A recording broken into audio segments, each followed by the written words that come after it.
सभी को जय मसीह की। प्रभु आप सबको बहुत बहुत आशीष दें। जैसे आप सबने देखा कि जयवंत ग्रुप में हम बातचीत कर रहे थे कि शैतान किससे चिढ़ता है। मैं उस विषय को ही लेकर आई हूँ और मैं बताने आई हूँ कि शैतान किससे चिढ़ता है। क्या आप सब चाहते हैं कि आप सबको पता चले कि शैतान किससे चिढ़ता है? आप सबके जवाब बिल्कुल ठीक थे। आप सब ने जो जो जवाब दिए वो बिल्कुल सही थे। शैतान इन सारी बातों से चिढ़ता है, लेकिन कुछ और है जिससे शैतान बहुत ज़्यादा चिढ़ता है। आप सब जानते हैं कि शैतान को एक घमंड आ गया था, क्योंकि वो क्या करता था? आराधना। वो परमेश्वर को क्या कहता था? महिमा। आप सब को पता होगा कि उसके इस घमंड के वजह से ही उसको वहाँ से फेंक दिया गया, और जब नीचे फेंका गया तो पूरा अंधियारा छा गया था। जैसे उत्पत्ति में आप देखते हैं 1, 2 और 3 में लिखा हुआ है कि पृथ्वी पूरी बेडौल पड़ी थी। परमेश्वर ने उसको मुंह के द्वारा बनाना शुरू करा। जब अच्छी एक वाटिका बनी तो शैतान ही आया था सामने, जिसने कहा कि तूने सब कुछ तो बना दिया, कौन करेगा तेरी आराधना, कौन तुझे महिमा देगा? प्रभु ने देखा कि हाँ, कुछ ज़रूरी है। उसने मिट्टी उठा के आदम को बनाया। उसमें अपनी सांसें डाली, क्योंकि सांसों से हर एक चीज़ें बजती हैं। बांसुरी हो गई, बहुत सारी म्यूज़िक सिस्टम होते हैं जो बजते हैं, क्योंकि सांसें डालनी पड़ती हैं उसके अंदर। और परमेश्वर ने क्या करा? आदम में सांसें फूंक दी। आदम ने तुम्हारे और मेरे अंदर क्या फूंकी? सांसें फूंकी। और कहा शैतान को कि ये करेगा मेरी महिमा, ये देगा मुझे आराधना।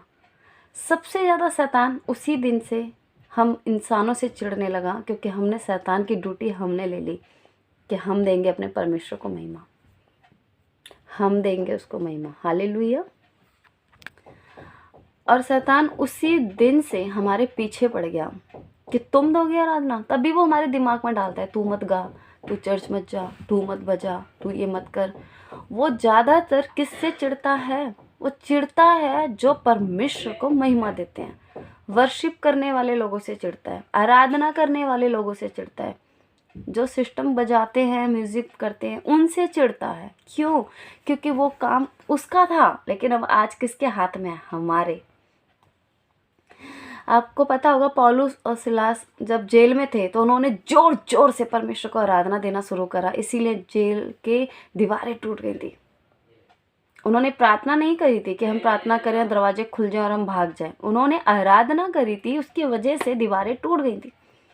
क्योंकि यीशु तेरी आराधना सारे बंधना देती है।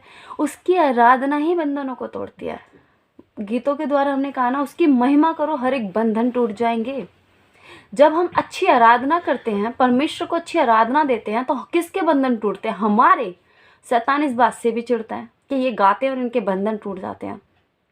मैंने सोचा कि मैं नहीं आराधना करूँगा तो कौन आराधना करेगा, लेकिन परमेश्वर की योजना हमारे लिए बहुत बड़ी थी। शैतान घमंड में आया था, हमें घमंड में आने की कोई ज़रूरत नहीं है। जब लाल समुंदर से फिरौन की सेना जब डूबी थी तो मूसा ने क्या करा? इज़राइलियों ने क्या करा? भजन गाए जोर जोर से, आराधना करी जोर जोर से। हर एक बात में हमें आराधना महिमा देनी है। अब प्रार्थना करें या ना करें, लेकिन परमेश्वर को आराधना लगातार दें, क्योंकि आराधना ही है जो तुम्हारे बंधनों को तोड़ती है। आराधना ही है जो हमें परमेश्वर के नज़दीक ले जाती है। हालेलुया। तो आप सबको पता चला होगा कि शैतान किस बात से चिढ़ता है। आप गीत गाएं, जैसा भी आता है गाएं। चर्च में आप खड़े हैं, आपको मौका मिल रहा है, आप गाएं, जोर जोर से गाएं। क्योंकि परमेश्वर की जब हम आराधना करते हैं तो शैतान चिढ़ता है। वो हमारे गले से चिढ़ता है, हमारी आवाज़ से चिढ़ता है। वो सोचता था कि मैं आराधना नहीं करूँगा तो परमेश्वर मुझे फिर से घुसेड़ देगा अंदर कि भी आजा तू ही कर। ऐसा ही आजकल चर्च में चल रहा है, मैं आराधना नहीं करूँगा तो कौन करेगा? जब परमेश्वर ने उस शैतान को उठा के पटक दिया तो हम जैसों को नहीं पटकेगा, हमें नहीं निकालेगा वहाँ से। क्या उसके पास मनुष्य की कमी है? या वो और बना नहीं सकता? या मिट्टी ख़त्म हो गई है? सब कुछ है उसके हाथ में। एक जना चर्च से जाएगा, वो 10 जनों को खड़ा कर देगा। शैतान की सेना को, पूरी सेना को ही पटक दिया था नीचे उठा के, और हम सबको तैयार कर दिया। हमें सच में बहुत आदर के संग, बहुत इज्जत के संग परमेश्वर को महिमा देनी है। उसकी आराधना हर एक बंधन को तोड़ सकती है। अपने भीतर शैतान जैसा घमंड ना लेकर आए, क्योंकि शैतान कहता था कि मैं स्वर्ग पे जाऊंगा, सिंहासन पे बैठूंगा। मन में सोचता तो था कि मैं ईश्वर की जगह ले लूँगा, लेकिन आज कहाँ है? नीचे नीचे पटका गया। हालेलुया। इसीलिए आप बिल्कुल भी ना डरें, परमेश्वर आपके साथ है। और परमेश्वर की आराधना अपने घर में खाना बनाते हुए करें, चलते चलते करें, जहाँ जाते हैं वहाँ करें। आपके मुंह से आराधना के गीत निकलने चाहिए, क्योंकि वचन ही आराधना बनकर हमारे मुंह से निकलता है और हमारे बंधनों को तोड़ता है। यदि आपको कुछ समझ ना आए तो आप मेरे को कॉल कर सकते हैं, पूछ सकते हैं। सभी को जय मसीह की।